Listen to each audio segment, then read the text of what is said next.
Hi, I'm Gail Street. In 2006, Paths to the Present presented a series of episodes about Montgomery County's Great Road. That's Route 355 to us today. A lot of history happened along that major artery, and we want to rerun that series for you.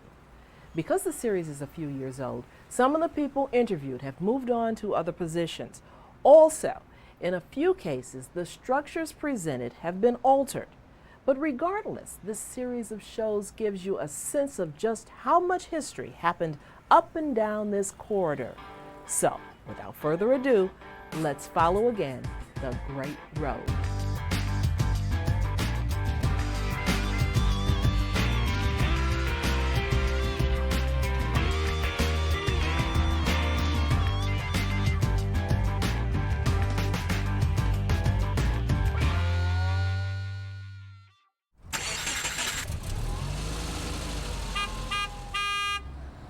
It's got different names depending on where you are. Wisconsin Avenue, Rockville Pike, Hungerford Drive, Frederick Road. We're talking about Route 355. Everyone knows it as a highly congested artery that frustrates most drivers and frightens many pedestrians. It's the most heavily traveled road in this county, and because of that, many go to great lengths to avoid it. From the very beginning, the road has been a landmark in Montgomery County. It got its start as a Native American trail, crisscrossing streams through woods and open spaces. Later it came to be called the Great Road by the farmers who sent goods down to the port of Georgetown.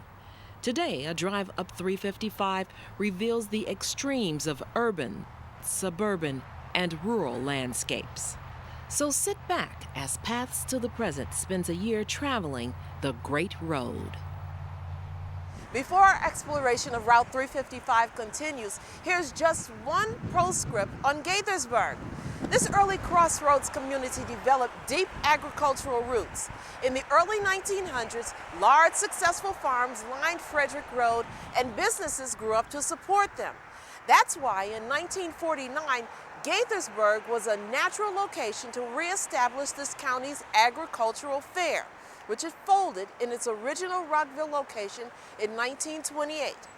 While it's not directly on the Great Road, when in operation, the county fair remains a significant presence along Route 355. For 2 weeks every August, approximately 200,000 visitors flock to the Montgomery County Fairgrounds to view prized livestock, garden and home economics projects, not to mention to have some fun. None of this would be possible if it not for the hard work of dedicated volunteers. The fair's volunteer tradition was born in 1949, when an estimated 5,000 people showed up to construct the first 12 buildings. Modeled after an old-fashioned barn raising, the men did the building and the women supplied the food. Later, more buildings went up in a similar fashion, resulting in the fairgrounds that we know and love today. The area around the fairgrounds didn't start to change until the 1960s. Shopping centers like Gaithersburg Square and Walnut Hill were built. I-270 was constructed, and Gaithersburg got one of the earliest cloverleaf exits. Then in the late 60s, Kettler Brothers purchased 2,000 acres for the construction of Montgomery Village. Bruce Deppa's family farm was a part of that. Their home used to sit on 24 acres right here at the Holiday Inn. Well, we had this nursery which started out as a farm. When we bought the property, we bought some Holstein cows with it and some chickens. And my dad started the nursery business that first year in 1947 selling African violets. And our clientele was primarily people in the Gaithersburg area. This is a photo of the house where Bruce grew up. 2 of the trees remain today. Here they are, adjacent to the hotel parking lot. My friends and I spent a lot of time just lying on the grass down by the side of the road, watching the traffic go by. It was a 2-lane road. It was really the main road between Washington and Chicago. It was US 240, and it had carried all the truck traffic between Washington and the Midwest. And we always learned, through the older children, we learned to identify all the cars that went by and all the trucks. And we waved at the truck drivers and had to blow their horns. And that's kind of like what things were like in the summertime especially. Moving north today, Germantown is spread east to envelop 355. But for most of our history, nothing much was on this part of the road. One enduring landmark is the cider barrel. Nowadays, it's only a facade that fronts a housing development. However, this popular roadside stand served refreshing apple cider for decades. Gene Phillips, who owns and operates Phillips Farm Stand on Schaefer Road, managed the cider barrel for 2 years. Well, I think the cider barrel got its start because of Prohibition. Andrew Baker, who owned a large estate in the center of Germantown, had a large apple orchard, and for years they had pressed the cider and fermented it, and he'd sold it that way. But with Prohibition, he had to find a way to get rid of all of those apples in season. So at that point in time, there was very little traffic in Germantown, so he built the cider barrel out on 355. They carried the cider there and sold the cider and the fresh apples. Probably about 1925, the Cross family came there and purchased the little restaurant that was next door and ran that and ran the cider barrel, and they started pressing the cider there on location until it closed a couple years ago. Well, I think the cider barrel has just been a landmark. You could always say, well, you know, down by the cider barrel, everybody knew where the cider barrel was. When I was a little girl, we used to go there and get cider. My grandmother would take me there in the fall to get fresh cider. I think probably everybody that's ever lived in the Germantown area, at least for any length of time, has been there or been by it. It's an architectural icon, I guess. Just about 3/10 of a mile up the road is the Neilsville Presbyterian Church. Founded in 1843, it's one of the oldest Presbyterian churches in the county. Elaine Huey has been a member here since 1980. She serves on their historical committee. Well, the actual Neilsville was more concentrated above here, but the families that came to this church came from both the east and the west. The original Darnestown Presbyterian Church was part of this church originally, and later the Boyd's Church was part of this church. They came from surprising distances. They had to travel through each other's farmland or Indian trails or other really primitive things. So often the minister would go around with a wagon to pick people up so they could come to church. The historic structure dates to 1878. It's believed, however, that Neilsville parishioners first met in a log cabin located where the cemetery is today. The church has been expanded over the years, but despite all the growth, Neilsville Presbyterian Church hasn't changed much. It's really more than a church. If you've been here a while, it's your family. And when I was ill, people came and took care of my animals. When people have new babies, everyone's out there trying to help with meals. It's still an old-fashioned church. And I think, you know, that just reflects what had happened in the past. Henderson's Corner Road is named after Reverend James Henderson, who was pastor at the Neilsville Church. He built his home here in 1862. Today, Londonderry, as it was called, was moved to make way for the Neilsville Village Center. Since 1963, the Literacy Council of Montgomery County has provided free English tutoring to adults. More than 500 volunteer tutors are helping, but believe it or not, more are needed. Currently, there's a waiting list of 300 students. Volunteers meet with their students 2 hours a week at a time and library that's convenient, and tutors don't have to speak a foreign language to help. Won't you join us? For information, call 301-610-0030 or go to literacycouncilmcmd.org.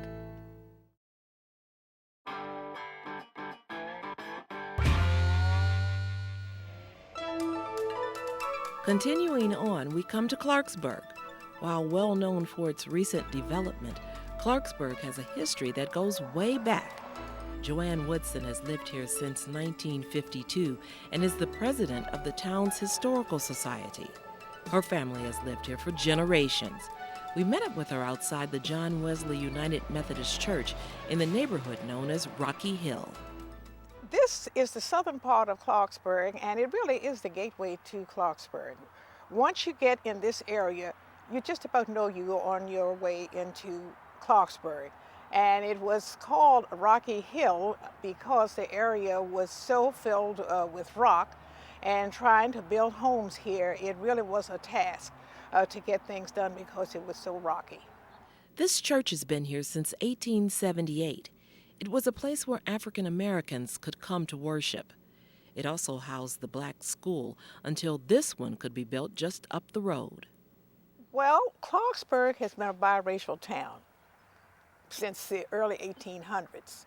And there were families scattered throughout Clarksburg, so we didn't really have black families all settled in one area.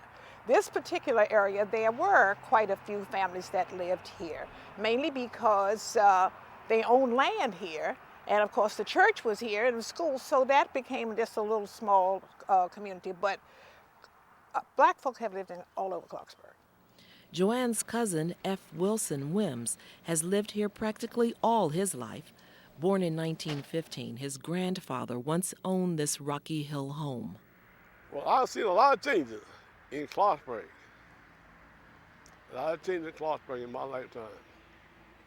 And when I was young, it was a rural community, it was farmland. Everybody had chickens, hogs, cows, and every year that on Thanksgiving Day, people butchered. That was the main day for butchering. And most people that hog, chickens, wood stoves, outside toilets. Outside toilets. Recently, Clarksburg High School named their new baseball field after Wims. Besides his love for the game, he coached a successful Negro Sandlot League team known as the Wildcats. Just north of the high school is where the original town of Clarksburg is centered. In its heyday, it was a bustling town, mainly because it's 33 miles from Washington, and of course the main road from Georgetown going west came right through Clarksburg. Therefore, with it being just about 33 miles, that was the average length that a horse and buggy could travel in one day. And that's why I believe that they decided to have this as the first stopping off point. There was a little bit of everything put into town. It was a town that people wanted to have everything there. And we had a millinery shop, we had several doctors, we had a store, we had more than one store, we had several stores, there was a livery stable. It was just about everything here that you needed to make a town. This land was first patented to Michael Dowden, where he built a small hotel. Back then it was known as an ordinary. It's believed that Dowden's ordinary hosted General George Washington, British General Edward Braddock, and President-elect Andrew Jackson. Eventually, the building fell into disrepair and no longer exists today. Across the street is the intersection of 355 and Stringtown Road. There's a story behind that name. Stringtown Road got its name because of the families that lived on Stringtown Road. The men that lived there played string instruments, and they would get together, as we did back in the olden times. We would get together, that would be a way of entertaining, and that's what they did. They played the banjo, the guitar, and the fiddles, and they were very good. This Victorian home was built in 1891 by the local physician, Dr. Dietz. Known as Hammer Hill, the land got its name from the hammering sounds that emanated from the nearby blacksmith's shop. Other historic structures along 355 in Clarksburg include some Victorian homes and this building, which once housed the post office. In 1797, John Clark built the original portion of this house in log. Credited with the founding of the town, he lived here and ran an Indian trading post across the street in this building. Later, it passed to his daughter and became known as Wilson's Store. Today, Wilson's Store has been completely renovated. It's now called Green Earth Goods. The building languished for decades, not unlike some others in town. In 1879, the railroad opened east of here in Boyd's, and Clarksburg was bypassed by travelers. Over time, this affected its growth. Longtime residents are hopeful that the reopening of Wilson's store will spark continued revitalization of this historic town along the Great Road. We can all be energy savers. It's easy. Turn off lights. Use energy-saving light bulbs. And turn off electronics and appliances when not in use. Make a change and we can really fly. Learn more at energy.gov/kids. Hey. Ready to go? Yeah, but the fire's not out. It's close enough. Close enough? If it's too hot to touch, it's too hot to leave. I mean, the next thing you know, you've torched our whole neighborhood. Which is why we're not going anywhere? Exactly. 9 out of 10 wildfires are caused by humans. Only you can prevent wildfires.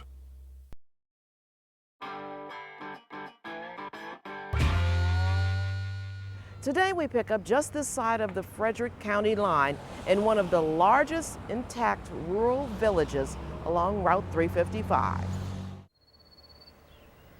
Nestled in a valley in northern Montgomery County is Hyattstown. Incorporated in 1809, this town quickly became popular with travelers. Little Bennett Creek, which flows at the bottom of 2 big hills, was the perfect resting spot to water horses and to take a break. Mike Dwyer is a historian, author, co-founder of the Friends of Historic Hyattstown, as well as a former resident. We met up with him at the Hyattstown Art Project, located in the town's old grist mill. Hyattstown was founded as a speculative venture by a gentleman by the name of Jesse Hyatt, who is buried here in town. And he laid off lots in 1798. The plat had a few mistakes. It was later confirmed and incorporated in 1809. And it was quarter-acre lots on either side of 355, Montgomery County's Main Street, which was known then as the Great Road between Georgetown and Frederick. Hyattstown didn't just serve travelers. It had its share of industry. It's believed that Jesse Hyatt built this mill in 1794. You can still see the stream bed, or mill race as it was called, running alongside the building. Next door is the miller's house, sections of which date to the mid-1800s.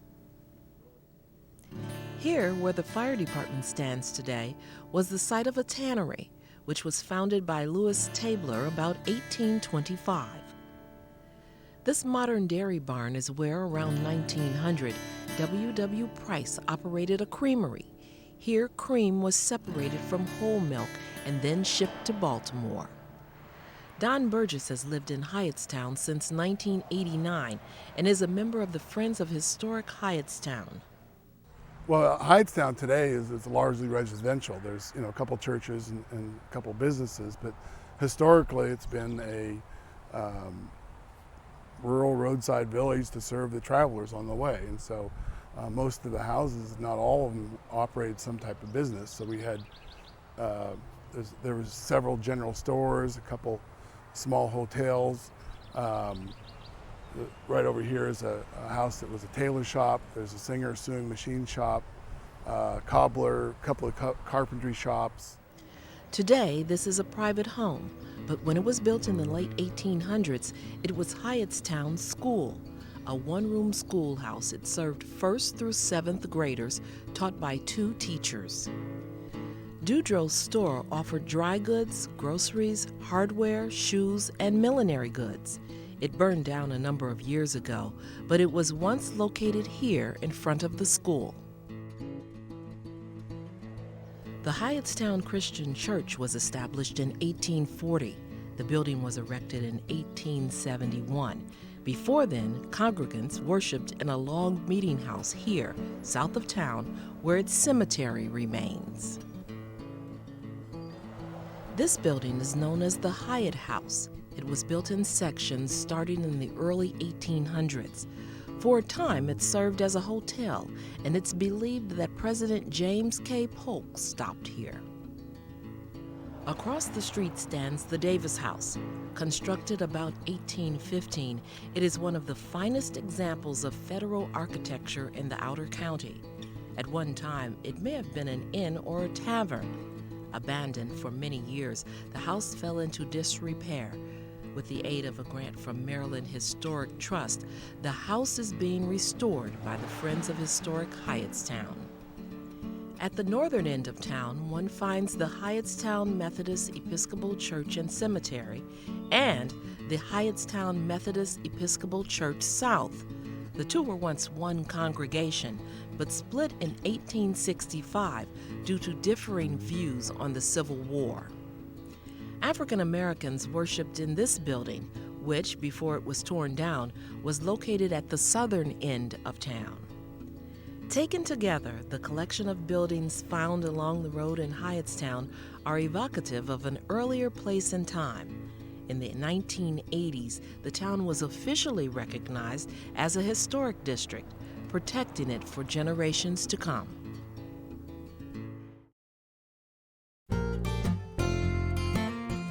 I'm home, and I love it. I'm home where I belong. I'm home, and I love it. I'm home where I belong. It's always nice to come home. But these days, many Americans are at risk of foreclosure and losing their homes. Making Home Affordable is a free program from the U.S. government that has already helped over 1 million struggling homeowners like these. And we want to help you.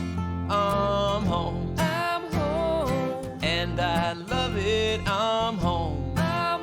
Find out now what your options are. Go to makinghomeaffordable.gov or call 1-888-995-HOPE. The sooner you act, the better chance we can help you. I'm home where I belong.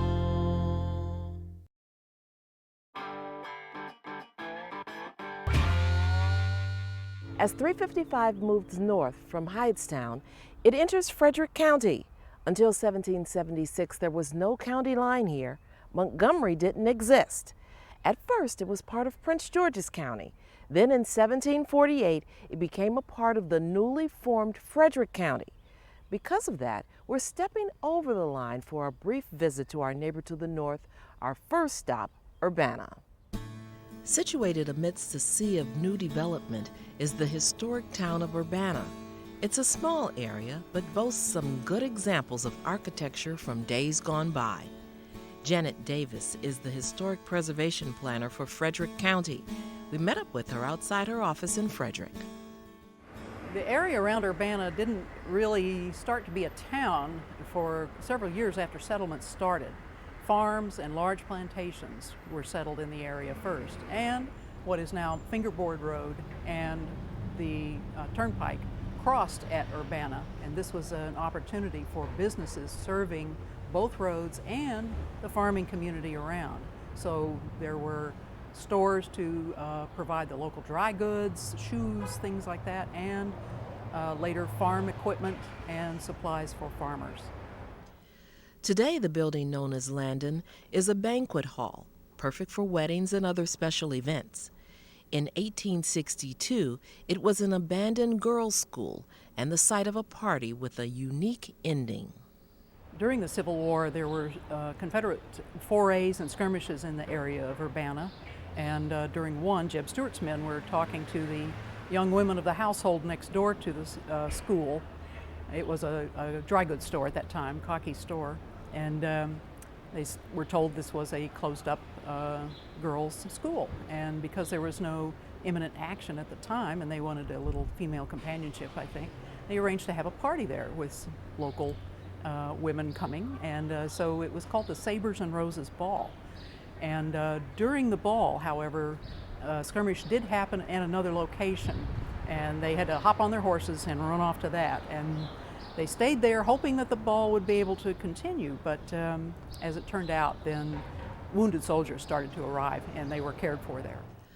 Other buildings of note include what's now called Urbana Home Goods, which began as a store more than 100 years ago. The Elijah Bell House, which was built about 1810 and was part of a very large plantation. And the Zion Episcopal Church, which also dates back to 1810. Today it is in ruins, but plans are underway to restore it. By saving this and other buildings here in Urbana, one still gets a feel for this little village along the Great Road. 4 miles north of Urbana, where the Monocacy River crosses Route 355, is the Monocacy National Battlefield. Today, this national park features a visitor center with historic displays, a self-guided auto tour with interpretive plaques, and 4 hiking trails that get you out onto the battlefields. Brett Spalding is one of the park rangers stationed here. The Battle of Monocacy occurred between Lieutenant General Jubal Early, who was a Confederate general, and Major General Lew Wallace, who was the Union general here. It occurred here because Major General Lew Wallace came here with all available forces and his department and set up a hasty defense. The Confederates, who were marching through the Shenandoah Valley, their objective was to attack Washington and, if possible, take it. And what so happened here was that Lew Wallace and Jubal Early had an engagement which lasted for the entire day of July 29, 1864, starting about 8 o'clock in the morning and lasting till about 5 o'clock in the evening. Jubal Early ended up winning this battle, but his stopover here foiled his true mission to take the nation's capital. For that reason, the Battle of Monocacy is known as the battle that saved Washington. Today, the landscape looks much like it did in 1864. The battlefield's more than 1,500 acres is made up of farmland and forest, with many of the historic structures still intact. Because of that, visitors to the park can step back in time and envision that eventful summer day in July. In the foothills of the Blue Ridge Mountains is the 3rd largest city in Maryland, the city of Frederick. Here is where Route 355 ends. It's called Market Street, and all up and down the road are indications that this was once a vibrant economic center. Today, the town boasts a 50-block historic district with Market Street at the hub.